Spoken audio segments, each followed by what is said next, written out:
A police officer pulled over a black man, thinking he had everything under control. But when he opened the briefcase and saw a document that threatened to end his career, everything changed in an instant. Subscribe to the channel and don't forget to leave a comment where you're watching this story from. The night air was thick with the smell of rain-soaked asphalt, and the faint hum of distant traffic was the only sound accompanying Marcus as he navigated his way home. His car's windshield wipers moved rhythmically, struggling to keep up with the persistent drizzle. The streetlights along the suburban road cast long, distorted reflections on the wet pavement, their glow a faint comfort in the otherwise dark night. Marcus's day had been draining, the kind of day where every task demanded more effort than it should, leaving his mind a foggy mess. All he wanted now was to collapse into the quiet sanctuary of his home, maybe sip on a hot cup of tea, and let the stress of the world melt away. But as he glanced in the rearview mirror, the familiar red and blue flashing lights pierced through the night, jolting him from his thoughts. He sighed deeply. Here we go again, he thought. Marcus knew the drill, had lived it too many times before, hands at 10 and 2, voice steady, movements slow. He checked his speedometer instinctively, 32 miles per hour, well within the limit. His taillights were fine, his registration up to date. There was no reason for this stop except one. Marcus pulled over to the side of the road, careful to make his intentions clear with a deliberate turn signal. He parked, turned off the engine, and rolled down his window. The cold, damp air rushed in, bringing with it a sense of unease that settled in his chest. He didn't need to look in the mirror to know what kind of night this was about to be. He'd seen it too many times, the slow walk, the heavy boots crunching against the wet pavement, the commanding presence of someone who believed the badge made him untouchable. License and registration, barked the officer before Marcus could even say good evening. The voice was sharp, clipped, with no room for civility. Marcus turned his head and saw the man standing by his window, tall, broad-shouldered, and wearing a smirk that screamed arrogance. The name tag on his chest read Hill. Marcus kept his movements slow, methodical. Good evening, officer, he said, his voice calm but firm. Can I ask why I was stopped? You were driving suspiciously slow, Officer Hill replied, narrowing his eyes as if daring Marcus to challenge him. Marcus blinked. Suspiciously slow? He wanted to laugh at the absurdity of it, but he knew better. It's raining, he said evenly, gesturing toward the windshield. I'm just being careful. Hill leaned closer, his face illuminated by the glow of the dashboard. Water dripped off the brim of his hat, landing with soft plinks on the car door. Careful, huh, he said, his tone dripping with condescension. You hiding something in here, pal? There it was, the word. Not sir, not mister, but pal, delivered with enough disdain to fill the space between them. Marcus suppressed the flash of anger rising in his chest. He'd been here before, and reacting now would only escalate things. Officer, I have nothing to hide, Marcus said, keeping his tone measured. He reached slowly for the glove compartment, pulling out his registration, then handed it over along with his license. Hill snatched the papers without a word, his eyes scanning them with a cursory glance before retreating to his cruiser. Marcus watched him in the side mirror, his jaw tightening. Something about Hill's body language screamed trouble. He could see the man fiddling with his radio, looking over his shoulder as if expecting backup. Rain pattered softly against the roof of the car, the rhythmic sound doing little to soothe Marcus's growing unease. When Hill returned, his expression was a mask of irritation. He shoved the documents back into Marcus's hands with an air of annoyance. Step out of the vehicle, he ordered. Marcus frowned. What's the reason, officer? I've done nothing wrong. Hill's eyes narrowed, and his tone turned icy. Step out of the vehicle. Marcus sighed, his breath fogging in the cool night air. He unbuckled his seatbelt and opened the door, stepping into the drizzle. The cold dampness seeped through his jacket almost instantly. Hill motioned toward the back of the car. Open the trunk. Marcus hesitated. With all due respect, officer, you need a warrant for that. Hill smirked, the kind of smirk that sent a shiver down Marcus's spine. You see, that's where you're wrong. I can check whatever I damn well please.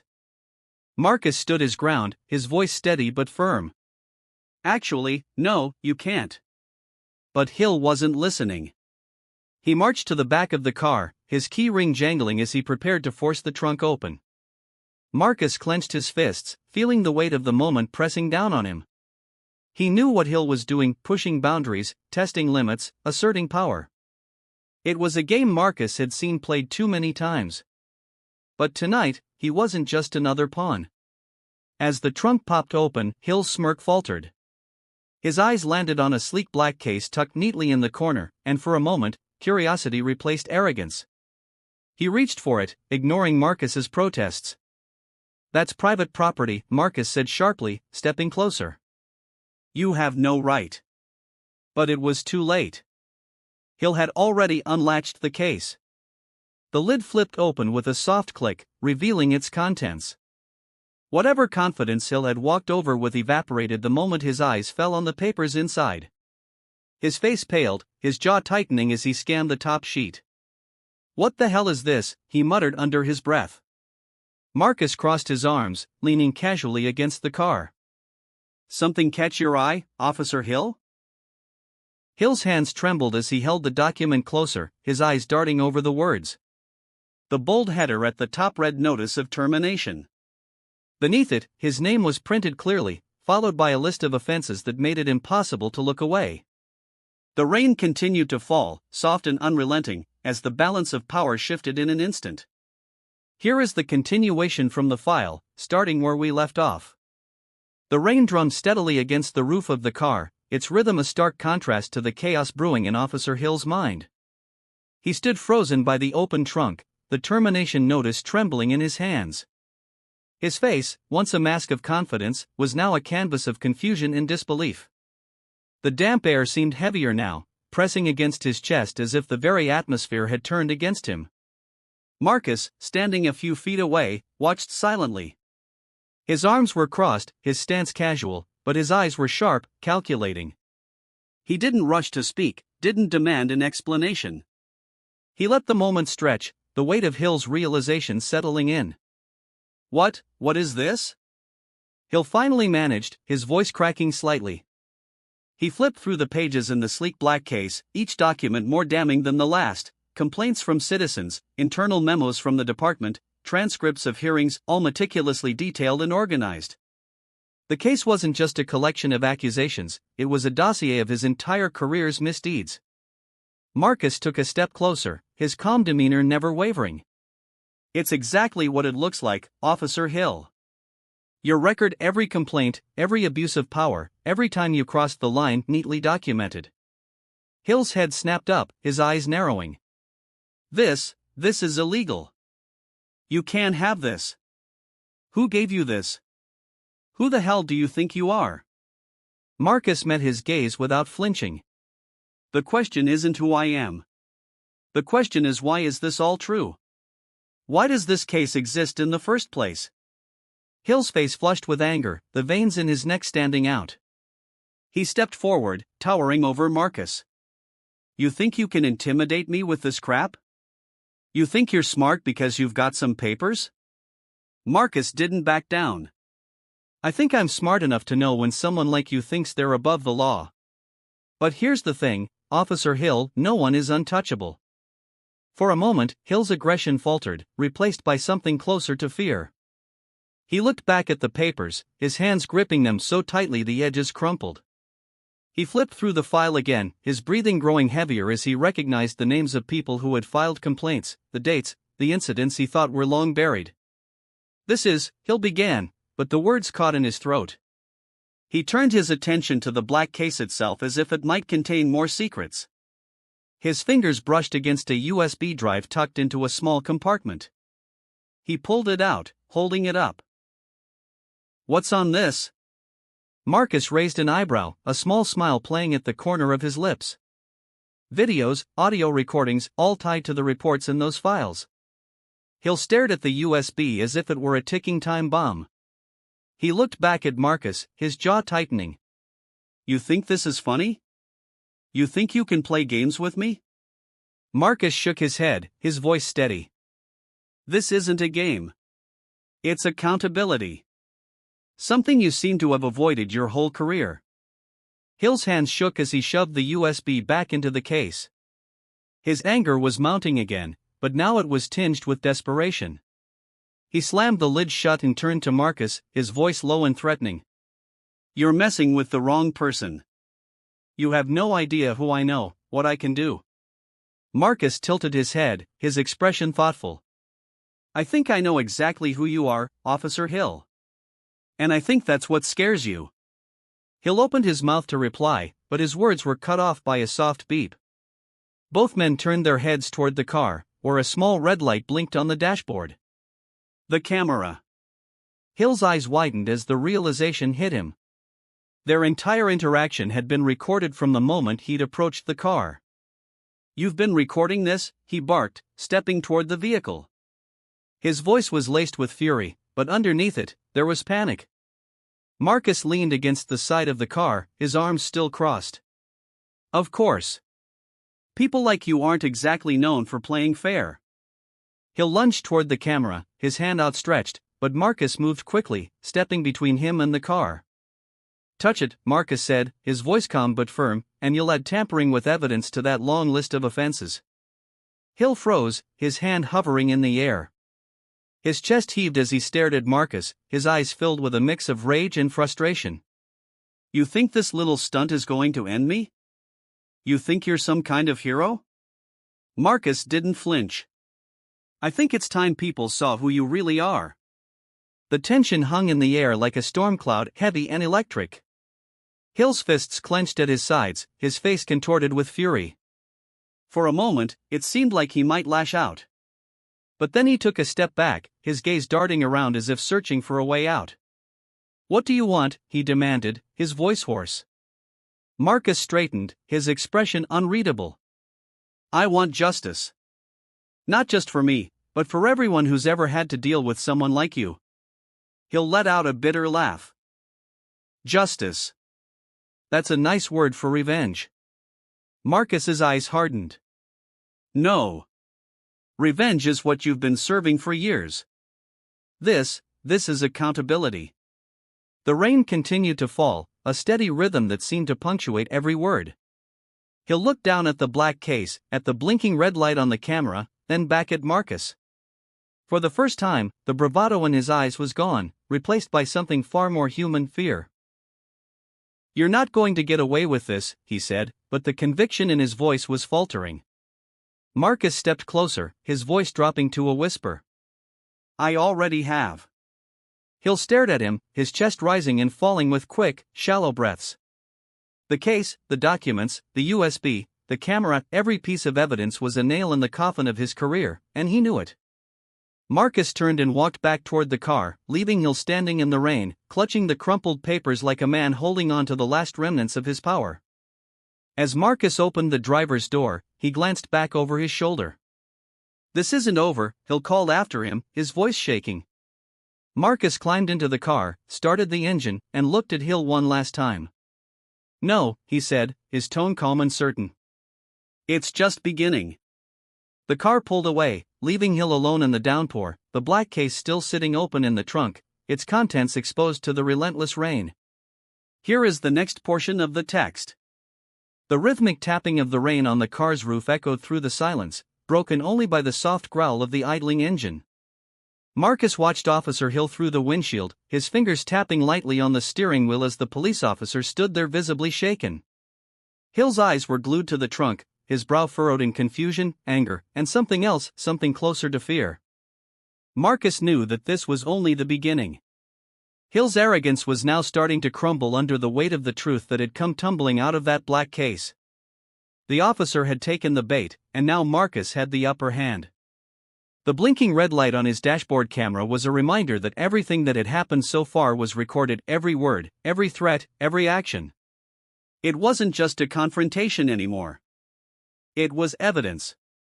Hill slammed the trunk shut, his fists tightening as he turned back towards Marcus's driver's side window. The officer's face was a mask of anger, his eyes wide, nostrils flaring as he stomped back to Marcus's window. He leaned down, his breath steaming up in the cold night air. He jabbed a finger at the camera on the dashboard, his voice rising. "Turn that damn thing off. Now." Marcus looked at him steadily, his expression neutral. He didn't move a muscle. "You heard me," Hill growled. "Turn it off." Marcus shook his head slightly, almost as if he pitied the man standing in the rain. "I think we both know that's not going to happen, Officer Hill." Hill's jaw clenched, the muscles tensing. He stared at Marcus as though trying to decide whether to rip the camera out by force or try a different tactic. Marcus could see it in his eyes, the fear of being caught, the desperation of a man who had always been able to use his authority as a shield and now found it crumbling. After a long moment, Hill took a step back from the car, his head hanging low. He looked defeated, like a man who had just realized he was standing on the edge of a cliff with nowhere to go but down. Marcus kept his gaze steady, watching as Hill turned and walked back to his patrol car. He opened the door and climbed inside, his movements slow as if every step was weighed down by the realization of what he had done. He shut the door behind him, and for a moment, the only sound was the rain. Marcus looked at the live feed, his eyes scanning the comments, messages of support, demands for justice, people calling for Officer Hill to be held accountable. He took a deep breath, feeling the tension in his chest begin to loosen. He had taken a risk, a huge risk, but now it was paying off. He picked up the phone, looking directly into the camera. "To everyone watching," he said, his voice steady, "this isn't just about me. This is about every person who has ever been stopped, questioned, or harassed because of who they are. This is about holding people accountable. No one is above the law, not even those who wear the badge." The comments continued to pour in, people thanking him, supporting him, sharing their own stories. Marcus ended the broadcast, the screen going dark as the rain continued to fall, the patter against the roof steady and relentless. He placed the phone back on the passenger seat, glancing at the blinking red light on the dashboard camera. He knew this wasn't over. Officer Hill would try to fight back, to find some way to retaliate. But Marcus also knew he wasn't alone. He had the truth, he had the evidence, and most importantly, he had the support of people who were just as tired of the abuse as he was. Marcus took one last look at the patrol car in his rearview mirror. Hill was still sitting there, his face barely visible through the rain-streaked window. Marcus could only imagine the thoughts running through the officer's mind, the realization of everything he had lost in just a few minutes. He put the car into drive and slowly pulled away, leaving Hill behind in the rain, his once intimidating figure now reduced to a shadow. The road ahead was dark, but Marcus felt a sense of clarity he hadn't felt in a long time. This was far from over, but it was a start, a small step toward justice, toward change, toward something better. And that was enough for tonight. The rain had turned from a drizzle to a steady downpour by the time Marcus reached the next block, but he wasn't going far. He turned into a small side street, his tires cutting through shallow puddles that splashed up in elegant arcs. His heart still pounded from the confrontation with Officer Hill, but there was no room for hesitation now. He knew that this was where everything began to change. Marcus parked his car under the partial cover of an overhanging tree and took a deep breath, his fingers still curled tightly around the steering wheel. His headlights cast two soft beams of light that illuminated the street ahead, showing only the blur of raindrops cascading through the air. For a moment, he let himself sit there in the silence, collecting his thoughts. The USB in the black case weighed heavily on his mind. He had spent weeks compiling the information, weeks of digging, researching, speaking to those who had been wronged by Hill. The complaints in the folder weren't just statistics or names, they were people's stories, people who had been humiliated, threatened, and mistreated by a man who thought he was above the law. And now it was Marcus's turn to make sure those stories were finally heard. Reaching over to the passenger seat, Marcus grabbed his phone. He navigated to his contact list and scrolled down until he found the name he was looking for, Rachel Martinez. She was an investigative journalist he had met during a protest rally a year earlier. She had a reputation for digging into stories no one else would touch and for uncovering the truth no matter how deep it was buried. If there was anyone who could take this and make sure it saw the light of day, it was Rachel.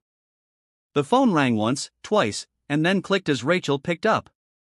Her voice was calm, almost soothing despite the late hour. "Marcus? What's going on? It's pretty late."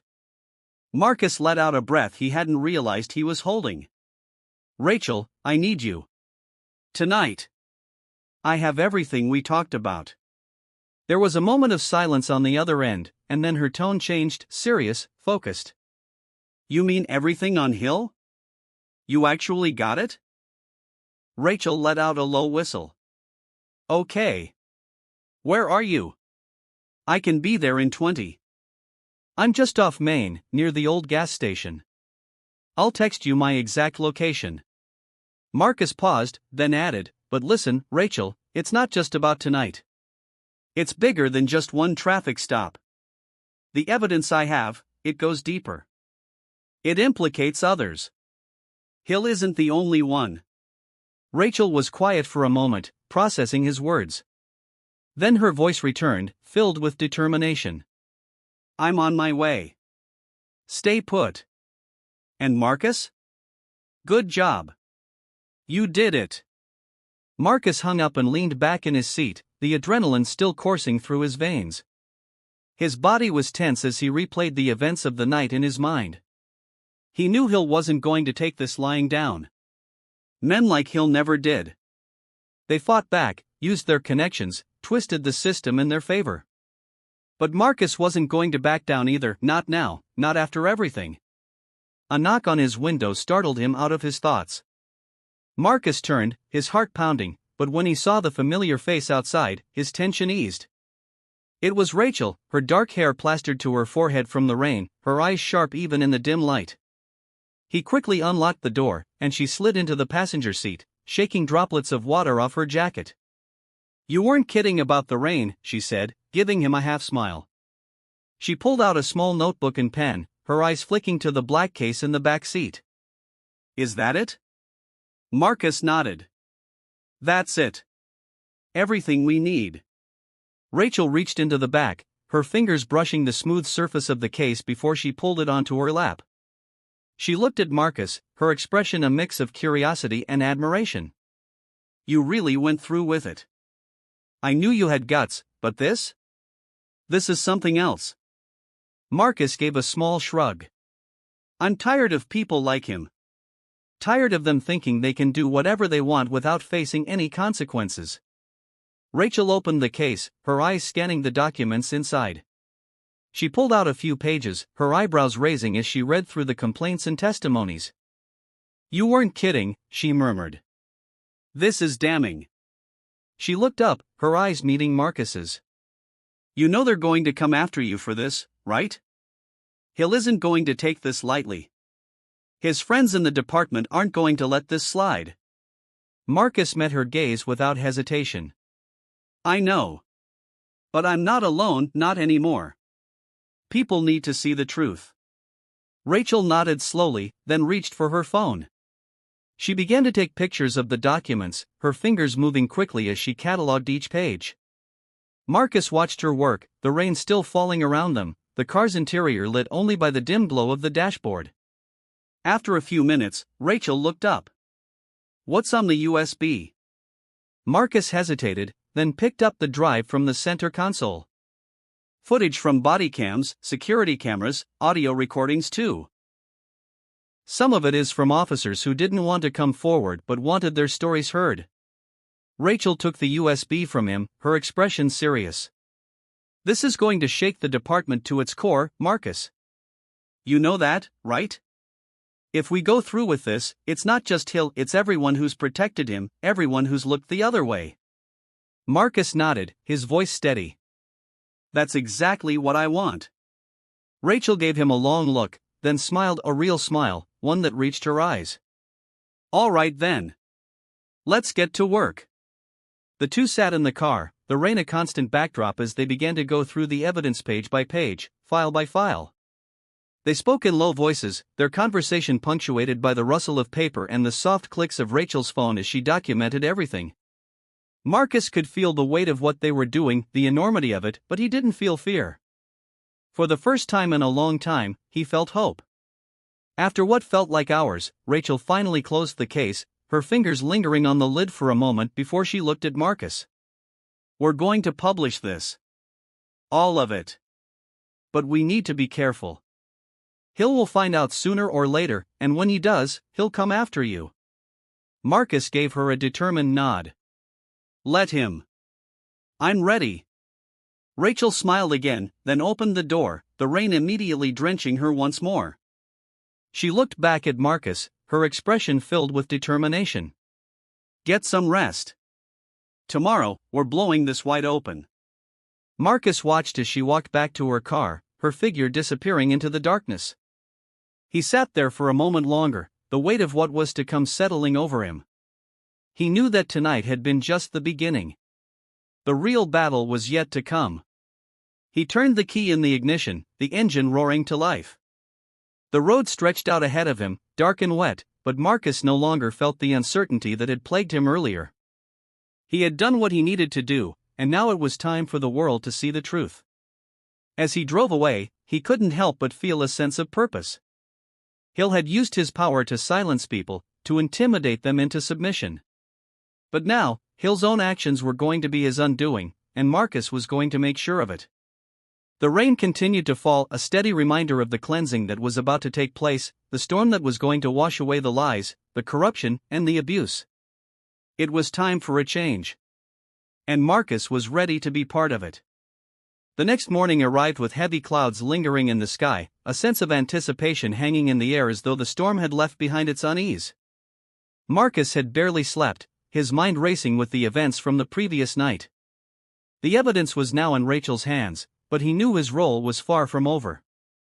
Officer Hill wasn't someone who would simply fade away. Marcus knew that retaliation was almost certain, and the fight ahead was going to require everything he had. He sat at his small kitchen table, a mug of steaming coffee between his hands. The news was on in the background, the voices of anchors reporting the mundane, everyday incidents of the city, but he wasn't listening. He kept checking his phone, half expecting a call from Rachel or a sudden text warning him of what was coming. He knew they were treading dangerous ground. Bringing down someone like Hill wasn't just about exposing one officer, it was about exposing an entire system that had allowed people like him to thrive. A sharp knock on his front door pulled Marcus from his thoughts.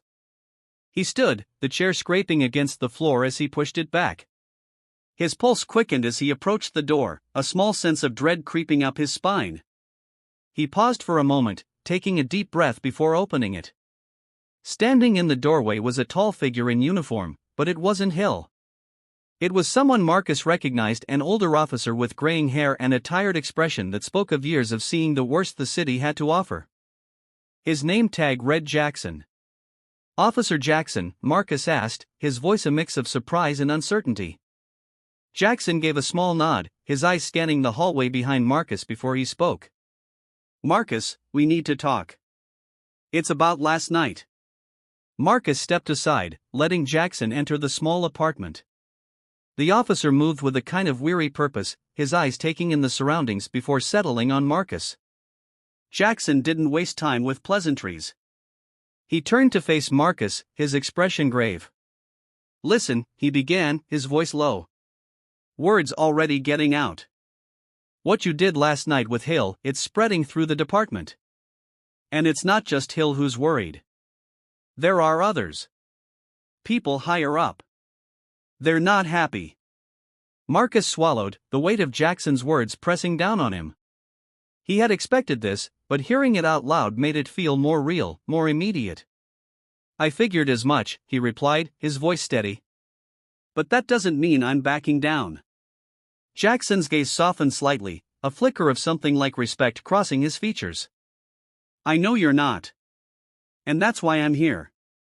There are a few of us officers who've seen what's been happening, who know Hill and his kind are a cancer in the department. We want to help." Marcus blinked, taken aback. "Help? How?" Jackson glanced at the window, his voice barely above a whisper. "By making sure you stay safe. By getting the truth out before they have a chance to bury it." He paused, then added, "Hill's not just going to come after you legally. He's desperate, and desperate men do stupid things. We need to move fast." Marcus nodded slowly, his mind processing the implications.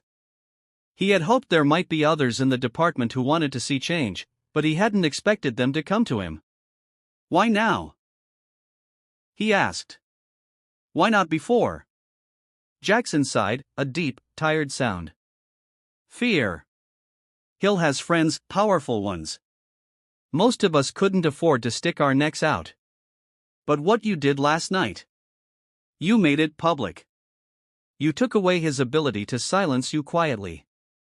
Now, it's all or nothing. Marcus looked at Jackson, a sense of determination settling in his chest. What do we need to do? Jackson motioned for him to sit. First, you need to come with me. We're meeting a couple of other officers, ones who've been gathering evidence of their own. We're going to compile everything and make sure it goes public in one fell swoop. No leaks, no half measures. We need this to be undeniable. Marcus stood, grabbing his jacket from the back of his chair. He felt a surge of hope mixed with anxiety.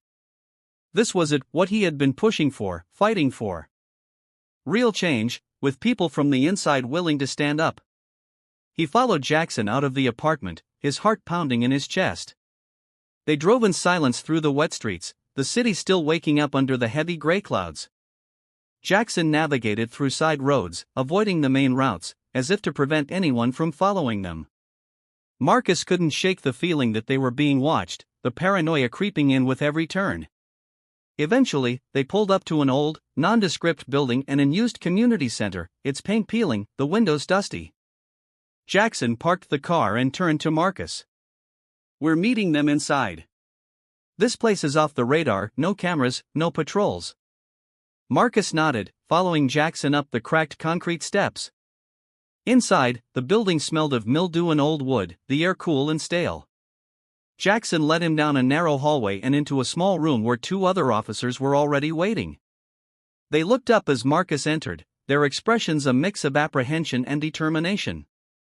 This is Marcus, Jackson said by way of introduction. The one who got Hill on camera. One of the officers, a woman with short dark hair and sharp eyes, stepped forward, extending her hand. I'm Officer Lewis. We've heard a lot about you. Marcus shook her hand, offering a small smile. Good to meet you. I hope it's all been good. Lewis gave a wry smile. Depends on who you ask. She gestured to the other officer, a younger man with a serious expression. This is Officer Patel. He's been gathering information for months now, complaints, reports that were buried, everything. Patel nodded, his eyes meeting Marcus's. We've been waiting for something like this, someone from the outside to push things over the edge. You being a civilian means they can't just dismiss it as internal politics. Jackson motioned for everyone to sit around a small, battered table in the center of the room. He pulled out a thick folder, the papers inside frayed and yellowed at the edges.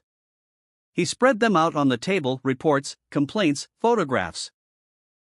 Each one a piece of a puzzle that painted a damning picture of corruption, abuse, and cover-ups within the department. Marcus leaned over the table, his eyes scanning the documents. It was worse than he had imagined, dozens of names and incidents that had been swept under the rug, victims whose voices had been silenced. He felt a surge of anger, his hands clenching into fists. Lewis spoke, her voice calm but filled with conviction. We've been compiling this for years. We just needed the right moment to bring it all forward. And now, with the footage you have, we have a chance to do it. Patel added, we can't give them time to prepare a defense. We need to hit them hard and fast, take it public all at once so they can't twist the narrative. Marcus looked up at them, a sense of solidarity filling the room. I have a journalist working on this too. She's ready to publish everything once we're ready. Jackson nodded. Good. The more eyes on this, the better. We need to make sure they can't ignore it. For the next several hours, they worked in silence, organizing the evidence, cross-referencing the complaints, ensuring every piece of information was verified. They documented each case, each report, every detail that pointed to the systemic abuse within the department. The room was filled with the rustle of papers, the soft murmur of voices, and the occasional click of a pen. As the day wore on, the tension in the room seemed to ease slightly, replaced by a growing sense of purpose. They were no longer just individuals fighting against a corrupt system, they were a team, united by a shared goal. They knew the risks. They knew that what they were doing could end their careers, or worse. But they also knew that it was worth it, that without action, nothing would change. By the time they finished, the table was covered in neatly organized stacks of documents, each one labeled and ready to be shared. Marcus looked at the other officers, a sense of gratitude washing over him. "Thank you," he said, his voice sincere.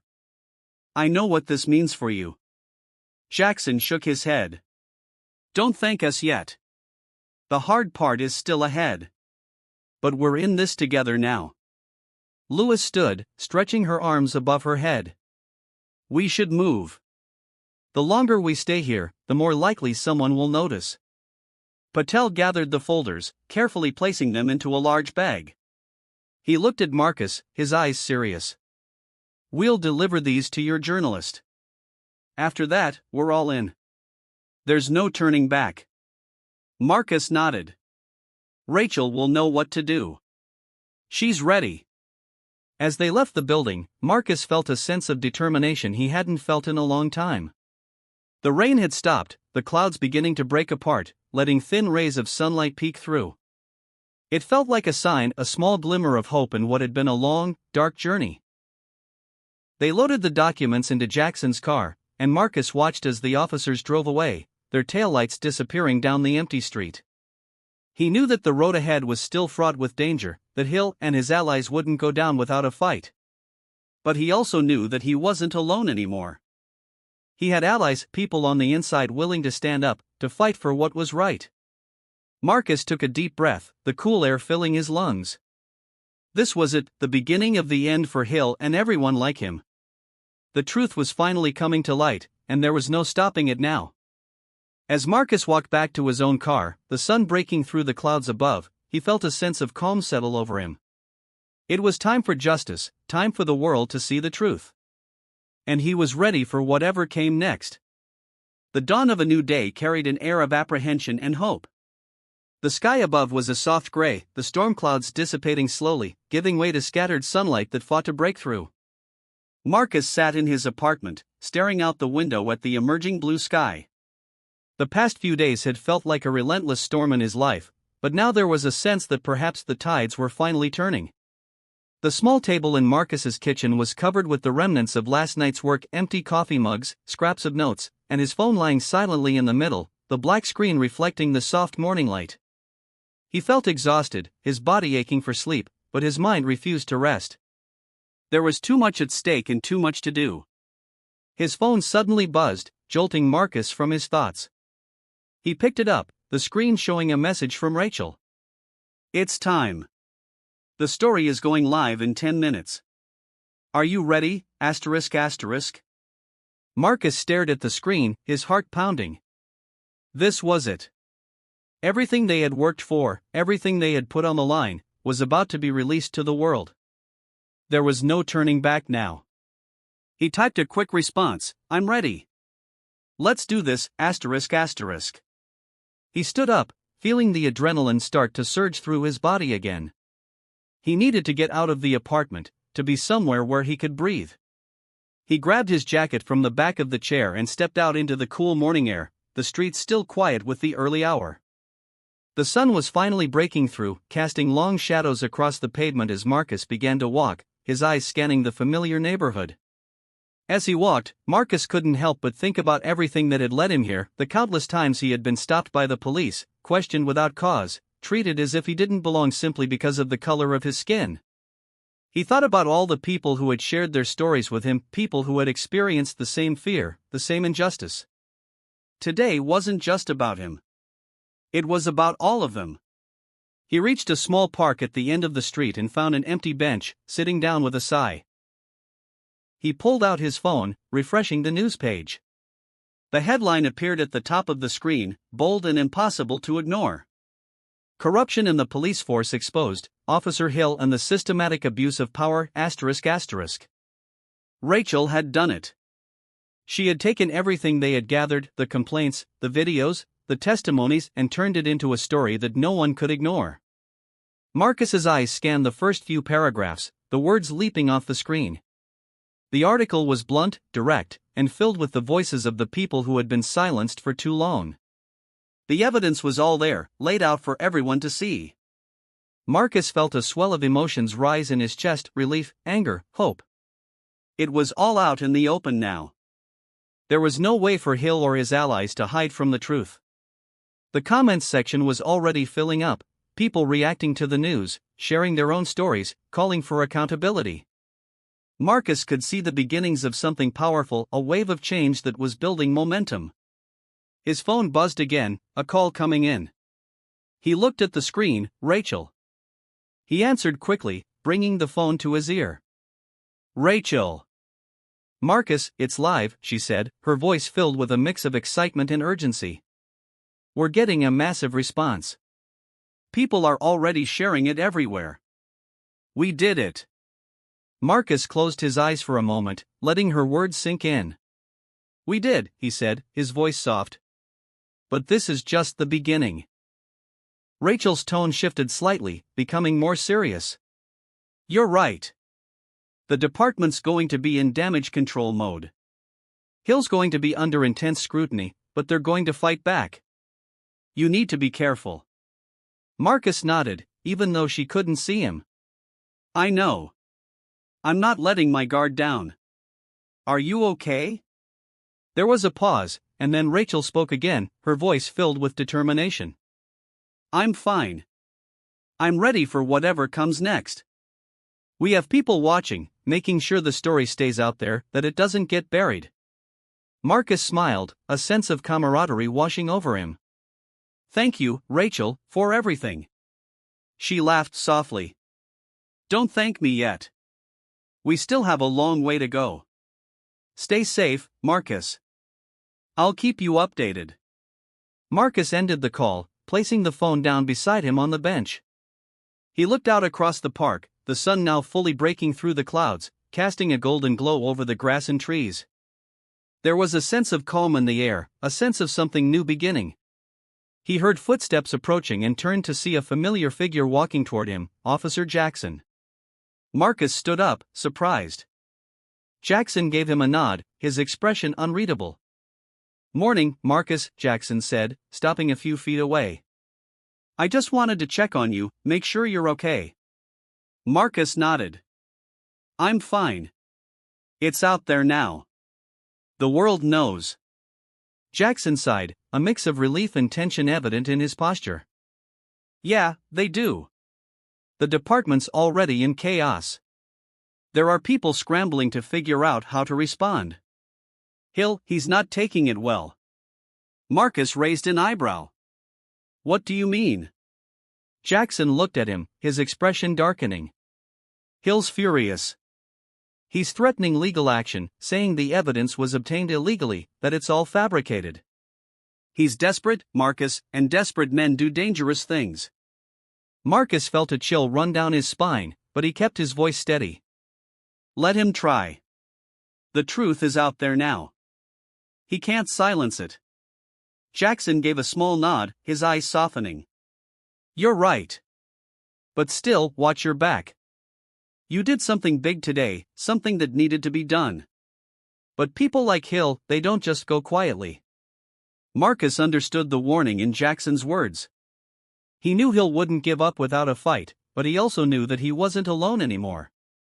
The story was out, people were watching, and the world was paying attention. Jackson reached out, placing a hand on Marcus's shoulder. You did good, Marcus. You stood up when a lot of us couldn't. And because of that, things are finally starting to change.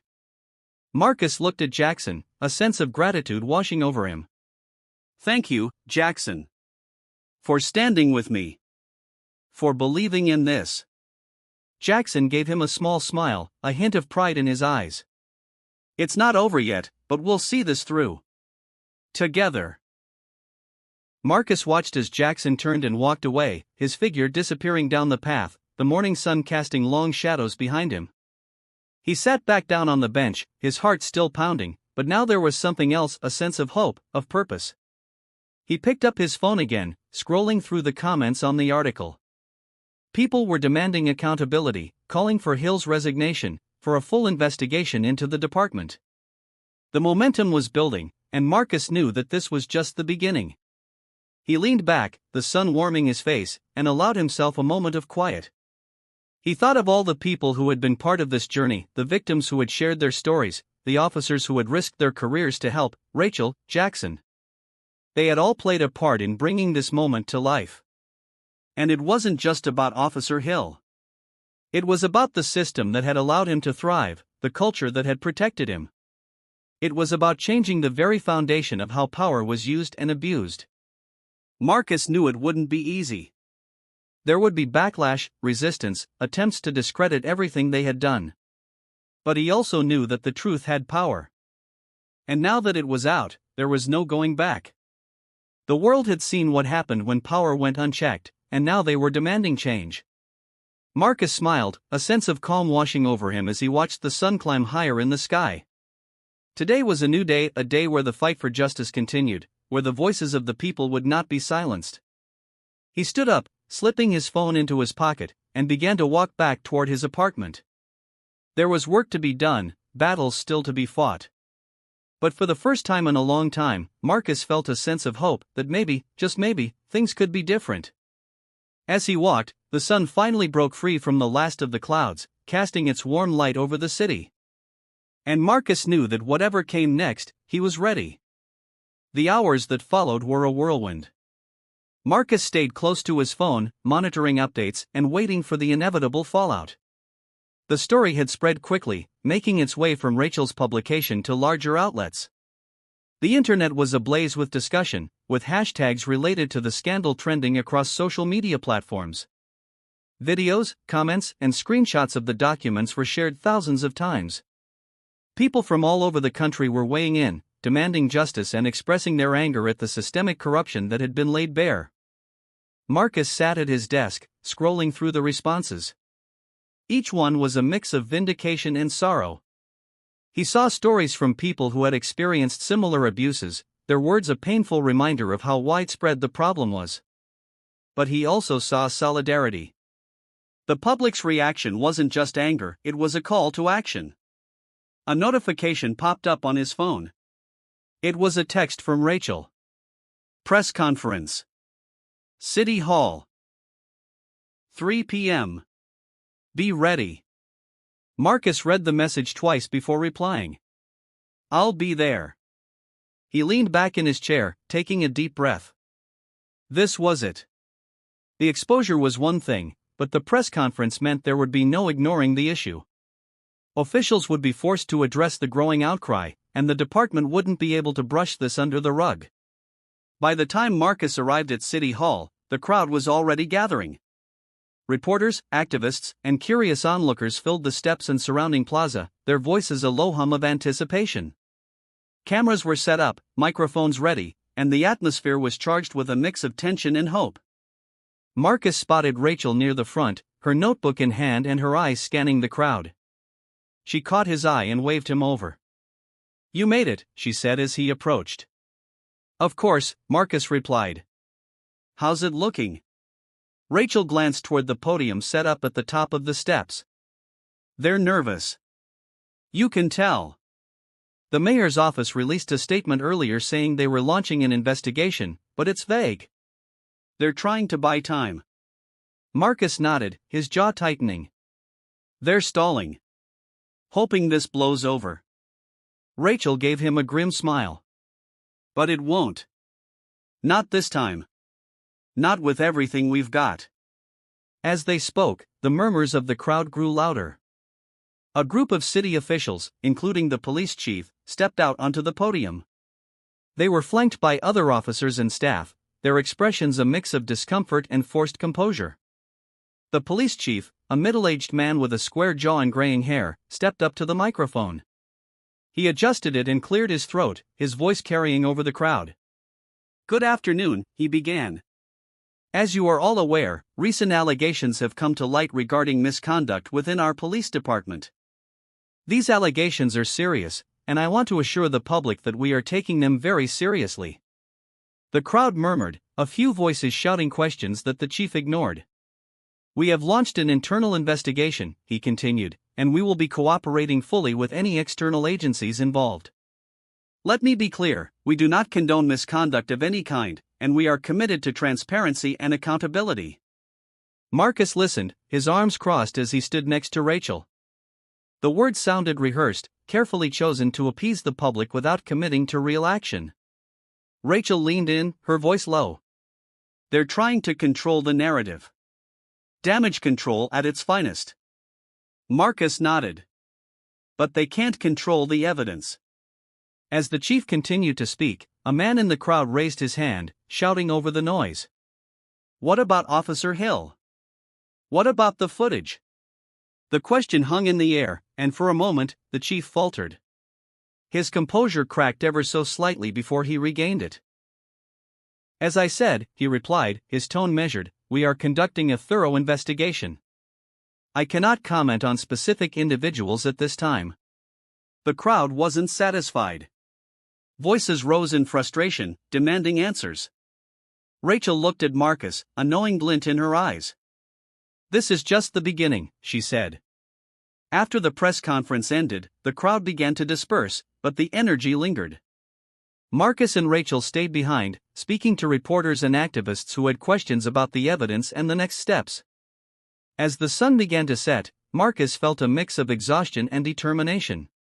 The fight was far from over, but he could see the cracks forming in the system. Later that evening, back in his apartment, Marcus sat at his kitchen table, scrolling through news updates. The story was everywhere. National outlets had picked it up, and social media was flooded with discussions about accountability and reform. But there was also backlash. Defenders of the department were already trying to discredit the evidence, accusing Marcus and Rachel of fabricating the story. Trolls flooded the comments sections, their words laced with venom and denial. Marcus knew this would happen. The pushback was inevitable. But he also knew that the truth had a way of cutting through the noise. He picked up his phone and called Rachel. Hey, she answered, her voice tired but resolute. Hey. How are you holding up? Exhausted, she admitted. But it's worth it. The story's out, and people are paying attention. We just have to keep pushing. Marcus nodded, even though she couldn't see him. I know. And I'm ready. Whatever comes next, we'll face it together. Rachel's voice softened. You did good, Marcus. You made this happen. Marcus didn't respond immediately, his thoughts drifting to the countless others who had been silenced, who hadn't had the chance to speak out. This isn't just about me, he said finally. It's about all of us. And we're not done yet. The next few days passed in a blur. The public response continued to grow, with protests forming outside the police department and city hall. People carried signs demanding justice and reform, their voices echoing through the streets. Marcus watched the coverage from his apartment, alternating between hope and apprehension. He knew this kind of momentum was fragile. It could lead to real change, but it could also fizzle out if people lost interest or if those in power managed to control the narrative. Rachel called often, keeping him updated on developments.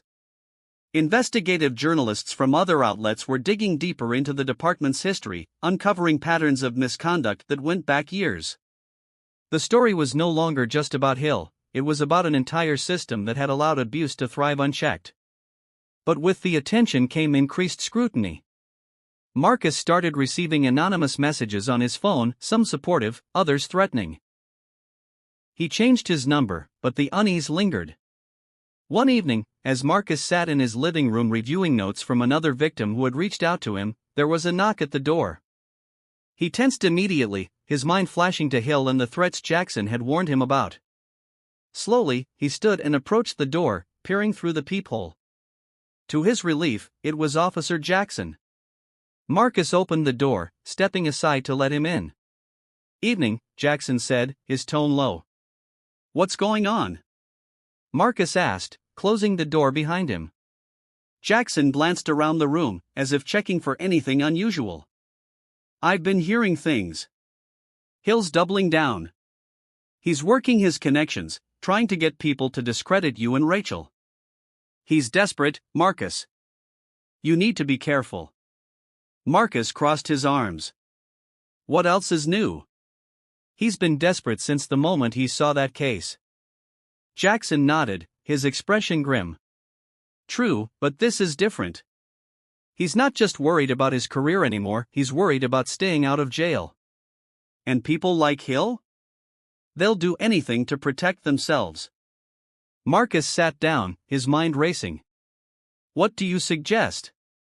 Lay low, Jackson said. Let the story do the work. The more you're out there, the more vulnerable you are. Marcus hesitated. But if I disappear, doesn't that make it easier for them to twist the narrative? To paint me as some agitator or liar? Jackson sighed. It's a tough line to walk. You've got to stay visible enough to remind people of the truth, but not so much that you make yourself an easy target. Just be smart about it. Marcus nodded slowly, appreciating the advice but knowing that no amount of caution could eliminate the risks entirely. Thanks for the heads up, Marcus said. Jackson stood, patting him on the shoulder. We'll keep an eye on things. You're not alone in this. After Jackson left, Marcus returned to his notes, but his focus was scattered. He couldn't shake the feeling of being watched, the weight of Hill's desperation pressing down on him. The following morning, Marcus woke to another flurry of messages on his phone.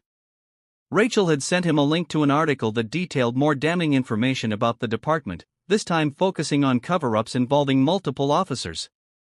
The headline read, "Police Department Corruption Deepens, Whistleblowers Come Forward." Marcus clicked on the link, reading through the piece. It included interviews with officers who had chosen to remain anonymous, citing fear of retaliation. Their accounts painted a picture of a culture that prioritized loyalty and silence over justice. His phone buzzed again, this time a call from Rachel. Did you see the article? She asked as soon as he picked up. I'm reading it now. It's damning, Marcus replied. It is, Rachel agreed. And it's only going to get worse for them. More people are coming forward. Officers, victims, even a few former officials who retired early because they couldn't stomach what was happening. Marcus leaned back in his chair, a small sense of vindication rising within him. Good. The more voices we have, the harder it'll be for them to sweep this under the rug. Rachel's voice grew more serious. That's why we need to be ready for whatever they throw at us. They're going to fight harder now. They'll try to shift the blame, discredit the sources, and paint this as an isolated issue. Marcus nodded. They'll say it's a few bad apples, not a systemic problem. Exactly, Rachel said. But the evidence is overwhelming. If we stay focused, we can push this through. The public is on our side, and the momentum is building. After they ended the call, Marcus felt a renewed sense of purpose. The fight wasn't over, but the cracks in the system were growing, and it was only a matter of time before it all came crashing down. That evening, Marcus decided to take a walk to clear his head. The streets were quiet, the city settling into the stillness of the night. As he walked, he replayed the events of the past week in his mind, the confrontation with Hill, the release of the evidence, the growing movement for accountability. He passed a small diner and paused, the glow of the neon sign casting a warm light on the sidewalk. He hadn't eaten all day and realized he needed the fuel. Inside, the diner was nearly empty, save for a few patrons scattered across the booths. Marcus took a seat near the window and ordered a coffee and a sandwich. As he waited, his phone buzzed with a new notification. It was a comment on one of the videos from the dashboard camera. You're a hero, Marcus. Thank you for standing up. The words caught him off guard. He didn't feel like a hero. He felt like someone who had been pushed to his limit and had no choice but to fight back. Still, the comment reminded him why he had started this journey, to give a voice to those who had been silenced, to fight for justice in a system that seemed intent on crushing it. The waitress brought his order, and Marcus thanked her before turning his attention back to his phone. The messages of support continued to pour in, a stark contrast to the threats he had received earlier in the week. As he sipped his coffee, he felt a glimmer of hope. The fight was far from over, but the tide was turning. For the first time in a long time, Marcus allowed himself to believe that real change was possible.